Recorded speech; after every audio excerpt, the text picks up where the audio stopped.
Ano ang pinakamahirap na naging karanasan mo sa buhay?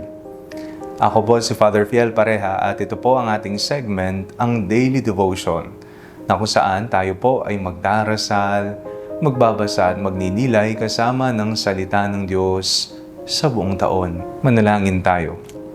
Sa ngalan ng Ama, ng Anak at ng Espiritu Santo. Amen. Halina, banal na Espiritu, liwanagan mo ang aming puso at isip, nang maunawaan at may sa buhay namin ang iyong salita. Amen. Our Bible passage for today is from the Gospel of St. Matthew chapter 1, verses 18 to 25, and I read it for you. Now the birth of Jesus the Messiah took place in this way.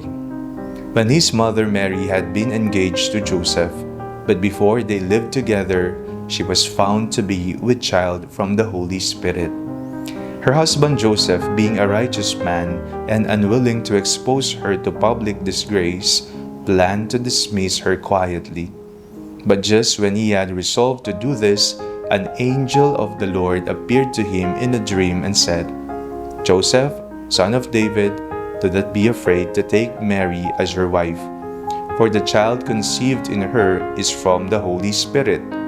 She will bear a son, and you are to name him Jesus, for he will save his people from their sins." All these took place to fulfill what had been spoken by the Lord through the prophet.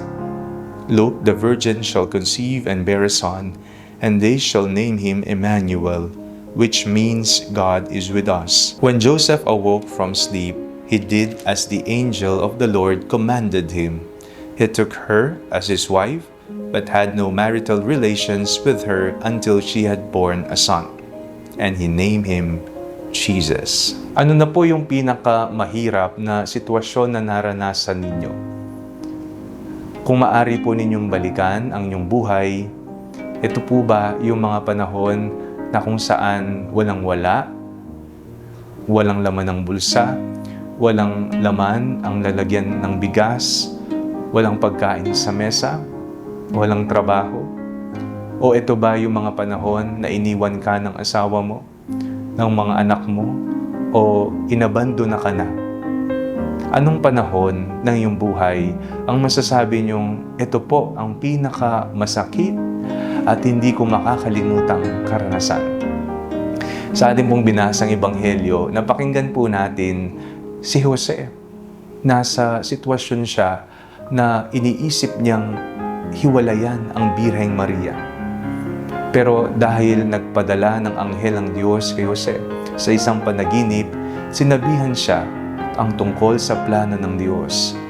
Huwag siyang matakot, sapagkat ang bata ay lalang ng banal na espiritu. May mga sitwasyon sa ating buhay na mararamdaman natin para bang katapusan na natin, o kaya hindi natin alam kung ano ang gagawin.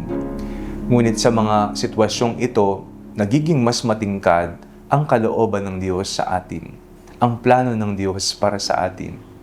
Gawin natin ang ginawa ni Jose. Manahimik.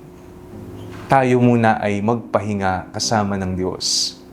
Dahil sa katahimikan ng ating mga puso, mangungusap ang Diyos sa atin at malalaman natin kung ano ang nais niyang ipagawa sa atin. Ngunit kung mananatili tayong aligaga at palulubod tayo sa takot at sa pagkabalisa sa buhay, hindi natin maririnig ang tinig ng Diyos. Tanging tinig lamang ng takot at kalungkutan ang ating maririnig. Kaya ngayong araw na ito, ipangako mo sa sarili mo, gagawa ako ng oras para sa Diyos, para makapakinig sa kung ano ang nais niyang ipagawa sa akin.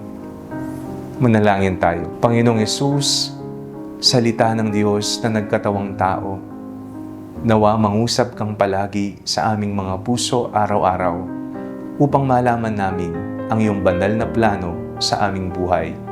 Amen. Sa ngalan ng Ama, ng Anak at ng Espiritu Santo. Amen. Huwag po ninyong kalimutang i-like ang video ito, mag-comment po kayo and share it with your family and friends. Ang Panalangin Bago Matulog ay may sariling Facebook page na po. Huwag niyo pong kakalimutang mag-like at mag-follow dito. And do not forget to subscribe to our YouTube channel. I-click na lamang po ang link na nasa description ng video nito o kaya naman po just search Father Fiel Pareha. At kung nais niyo pong maging updated sa ating pagpapahayag, you can join our broadcast channel dito po sa ating Facebook page. God bless you po.